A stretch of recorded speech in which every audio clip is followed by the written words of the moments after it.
Hi folks, Doug here, Ellis Car Customs, where myself and White Toes welcome you to the show. Thanks for coming back. If you've been here before, what are you doing? Thanks for stopping by. If you're new, hopefully you'll stick around and see what we're all about here.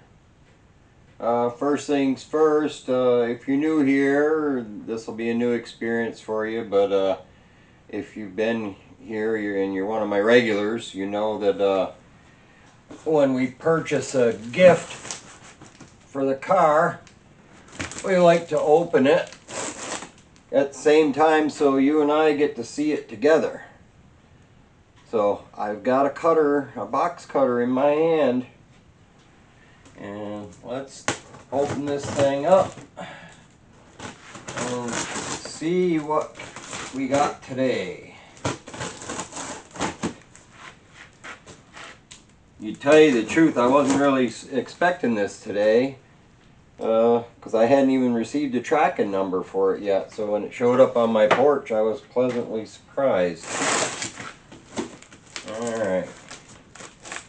Taped and stapled. The box ain't all dented, so that makes me feel good, considering what's inside of here. Well packaged. Alright. More styrofoam. The suspense is killing you, right? Even more styrofoam. What we got in here, even more. You know, that's not actually styrofoam, that's like that rubbery stuff. You can find uses for that stuff. That's what we got. A brand new aluminum radiator. Made specifically for Tri-5 Chevy with a V8. So, it's got the fittings for the transmission coolant lines. I had a couple of the old radiators, the old brass radiators, vintage to these cars, but I didn't know if they had any leaks or anything, and you know, I could have leak tested them or something like that. But if I needed to repair them, you know, for the cost of the radiator, and the fact, you know, it's an aluminum radiator, and I figured it was worth it. Because believe it or not, for this 3-core aluminum radiator, with shipping and tax, it cost me $125 to get it to my house. So that ain't bad for a brand new radiator. If I had to repair one of the old radiators, I'd probably have at least that much in repairing it. But here we got a brand new radiator. So, that'll get us one step closer to being able to fire the thing up. But I'll have to put it in the comments.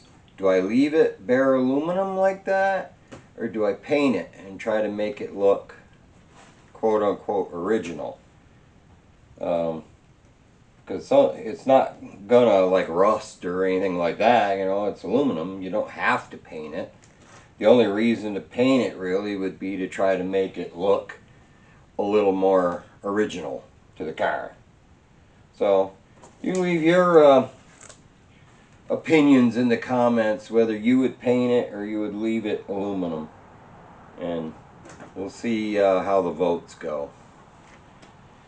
But other than that, we'll try to get some more work done and get a little further on our moldings. We've got them kind of coming along good, and I've still got to finish up the window track for the other side. But once I had this kind of figured out, I wanted to start working on that garnish molding to see if I had to adjust my design for the other side to work better with the molding. But I think it'll be alright. You trying to get my attention? Yeah. So, thanks for coming, and we'll see what we can get done today. Before I get going hot and heavy on the work or whatever, I also wanted to add that it's been a year, a calendar year, since we showed this pile of parts that we were going to turn into a car. And so I figured now would be a good time. I probably should have done it like in the 200th episode. That would have been close enough. But anyway, now would be a good time to sort of update you on what we got into this thing so far. And because we know I've seen Nomads on, for sale that are just like bare rusty shells, but they're real Nomads, going for $20,000-$30,000, needing a full restoration. I mean, the floors are rotted out of them, everything.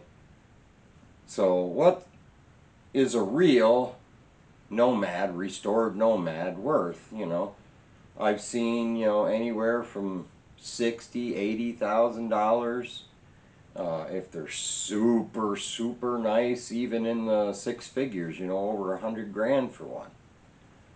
So, out of the price range of most of us normal people. So what do we have in this? Well, before I started the YouTube channel, I bought the floor. I bought, the rocker panels and a couple of things that I needed. I spent between the floor and the rocker panels, I want to say $2,200, something like that, with the cost and the shipping and everything. It was about $2,200 for the rockers and the floor. And after that, I started the channel. So then the channel's made. Since I've been able, the first couple of months I couldn't monetize it because I didn't have enough views or subscribers. You have to meet a certain criteria before you can monetize your channel to make a single penny off of YouTube.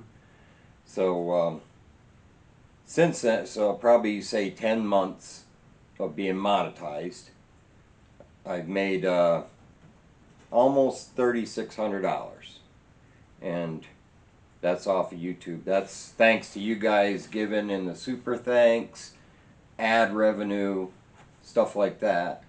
So every penny of that went into the car.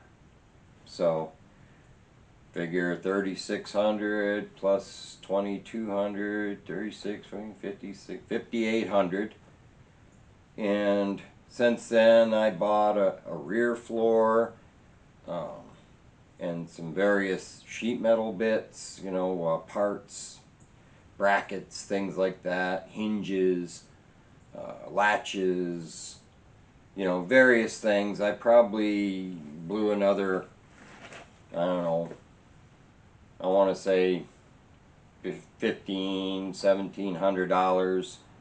So now you're looking at, 36, 46, 58, 58, 68, say $7,500. Then welding gas, welding wire, sheet metal, box tubing, flat steel, all that kind of stuff. Throw another 1,000 at it. I'm probably all in so far. I'm probably just over $10,000 into this project. So, and I've gotten this far with it. We got a ways to go, but if I can keep it down below,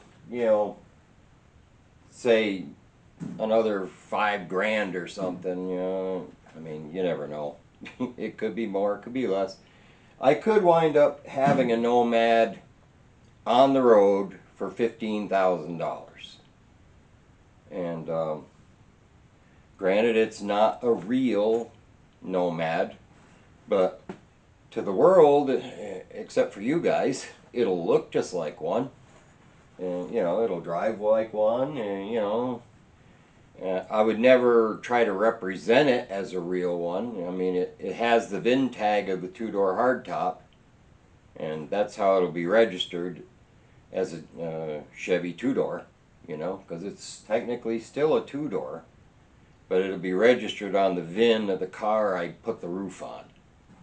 So that way I won't have to try to apply for a new VIN or whatever. But I think if you can have a decent looking, running, driving 57 Nomad for 15 grand, that's not bad.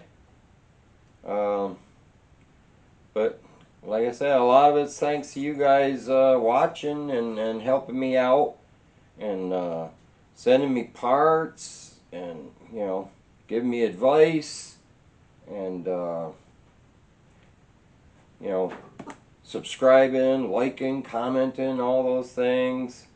It's all helped get us to where we're at.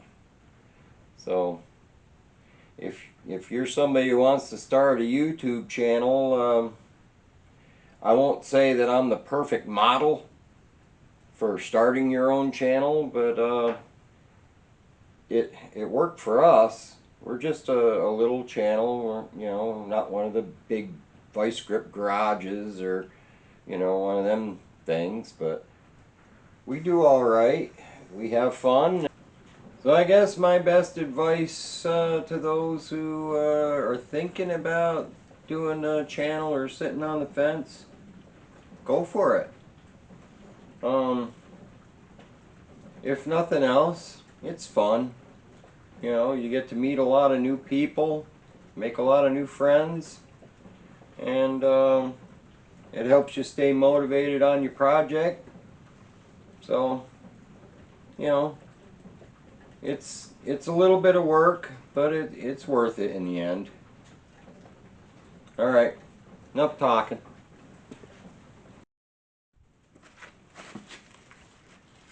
So the last episode we were working on this piece, got it pretty well roughed in, and we're just gonna hammer it and shape it a little bit more, but it's pretty close. And I also drew out, before I bent that one up, I drew out the pattern on this piece to make the one for the opposite side, so I wouldn't have to start from scratch again trying to figure out, you know, how to make that shape, because you know, the window curve is the same on both sides. It's just a mirror image. So yeah, we'll hammer away at this some, and we'll try to get that other one fashioned up, and see where we get.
Yeah, I told you that padding has a lot of uses.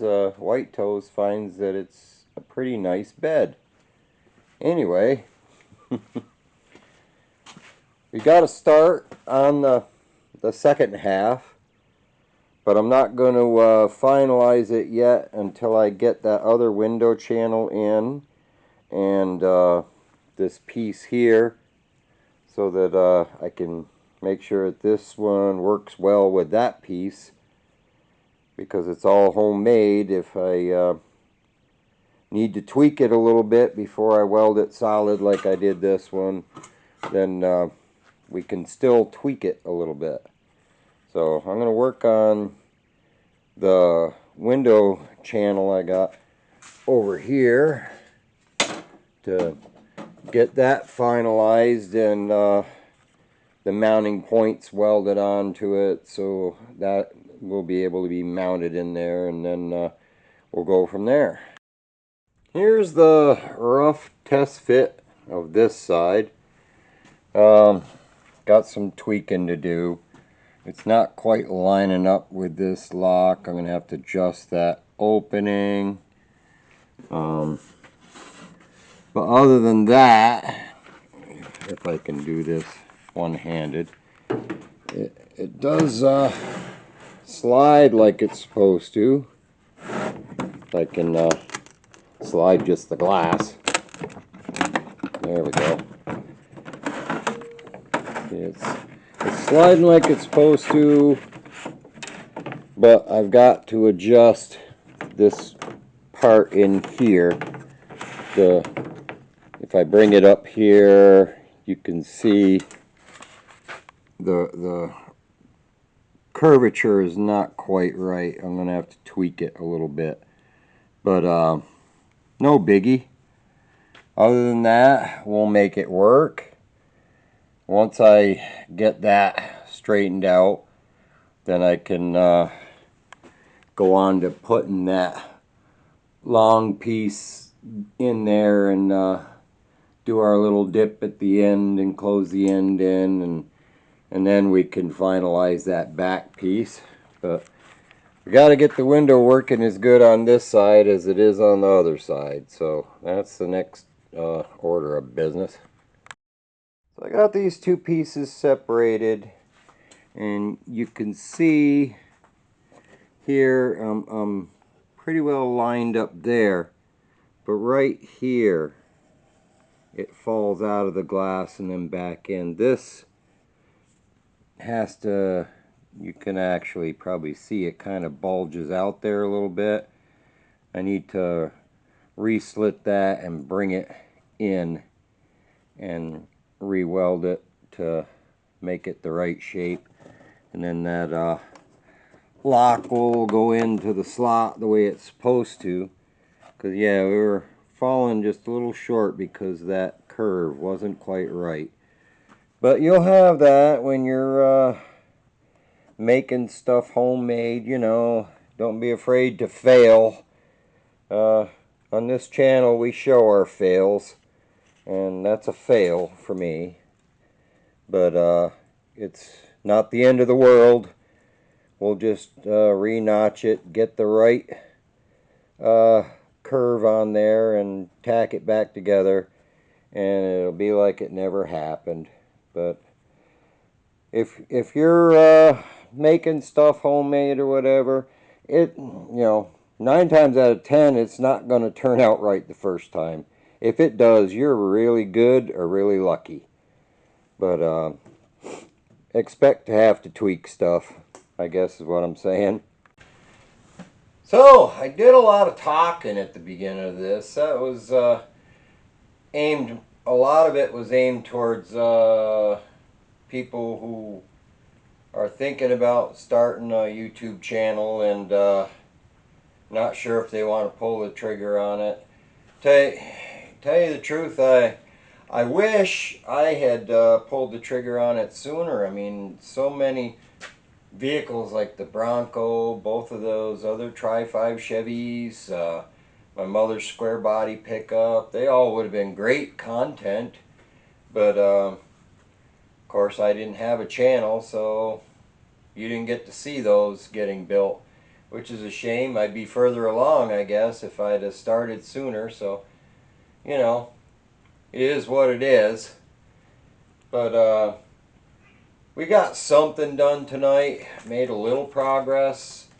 Uh, Hopefully I didn't bore you too much with the yakking, and hopefully you'll come back again to see how we make out on our window track there, and get a little further on our moldings and whatever else we can find. So thanks for coming. Hope to see you again. Take care.